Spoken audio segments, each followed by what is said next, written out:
The formation of a shield wall is a military tactic that was common in many cultures in the pre-early modern warfare age. There were many slight variations of this tactic among these cultures, but in general, a shield wall was a wall of shields formed by soldiers standing in formation shoulder to shoulder, holding their shields so that they abut or overlap. Each soldier benefits from the protection of their neighbor's shields as well as their own. History. Ancient times. This tactic was used by many ancient armies, including the Persian Sprabara, Greek hoplite, Macedonian phalanx, and Roman testudo. The shield wall came into use in ancient Greece during the late 8th or early 7th century BC. The soldiers in these shield wall formations were called hoplites, so named for their heavy weaponry. These were 3-foot shields made from wood and covered in metal. Instead of fighting individual battles in large skirmishes, hoplites fought as cohesive units in this tight formation with their shields pushing forward against the man in front. The left half of the shield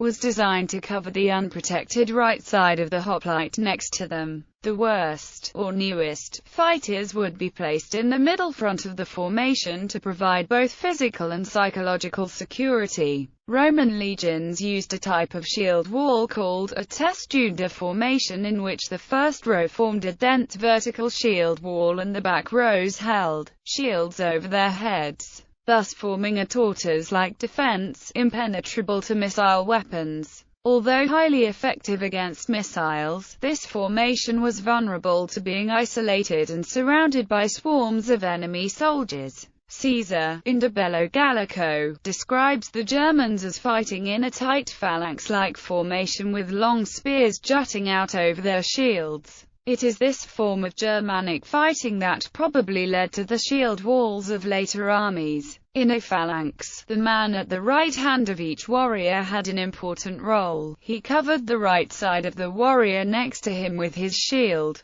This made it so that all the shields overlap each other and thus formed a solid battle line. The second row was to kill the soldiers of the first line of an enemy shield wall, and so trying to break it.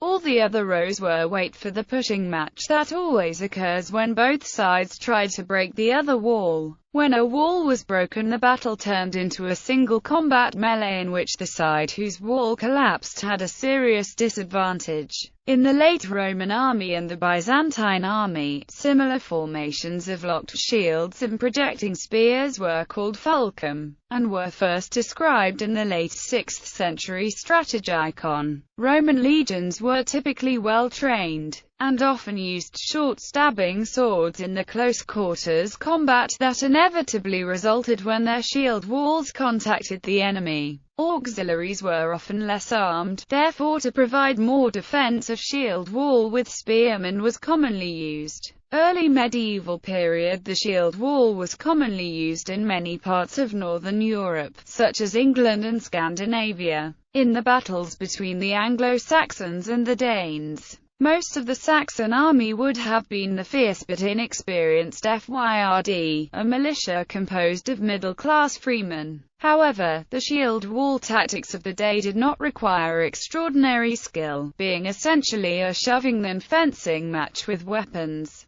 A few select warriors, such as Huskarls and Thens, carried heavier weapons and consistently wore armor. There would also have been nobles such as Thens and earls who would have had their own armored retainers. These men made up the first 3 ranks of the main wall, and as bodyguards for highly placed Thens and royalty. The vast majority of opponents in such battles were armed with spears, which they used against the unprotected legs or faces of their opponents. Often, soldiers would use their weapons to support each other by stabbing and slashing to the left or the right, rather than just ahead. Short weapons, such as the ubiquitous sea axe, could also be used in the tight quarters of the wall. Limited use of archery and thrown missile weapons occurred in opening stages of shield wall battles, but were rarely decisive to the outcome. The drawback of the shield wall tactic was that once breached, the whole affair tended to fall apart rather quickly. Relatively lightly trained feared men gained morale from being shoulder to shoulder with their comrades, but often fled once this was compromised.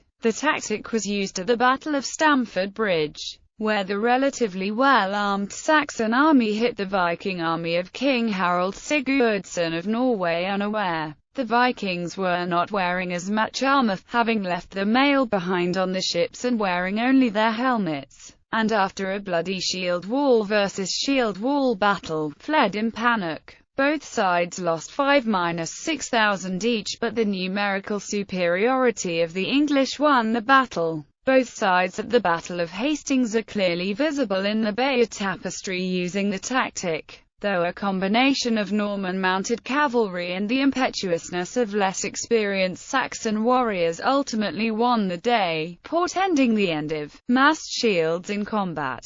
However, it must be said that, even with the use of shield walls, battles rarely lasted more than an hour. The Battle of Hastings, on the other hand, lasted for 7 hours, and very nearly went the other way. William was unhorsed twice, and the battle may have ended just 15 minutes before the fall of darkness. Massed shield walls would be employed right up to the end of the 12th century. Especially in areas which were unsuitable for large-scale mounted warfare, such as Scandinavia and Scotland. Decline. The shield wall as a tactic has declined and has been resurrected a number of times. For example, in the Greek and Macedonian phalanxes, as the Dorey spear gave way to the sarissa, it became impossible to carry a large shield and so it was abandoned. Likewise, in the late Middle Ages, the shield was abandoned in favor of polearms carried with both hands, giving rise to the pike square tactics. In the revival of military thinking and tactics that was a part of the Renaissance,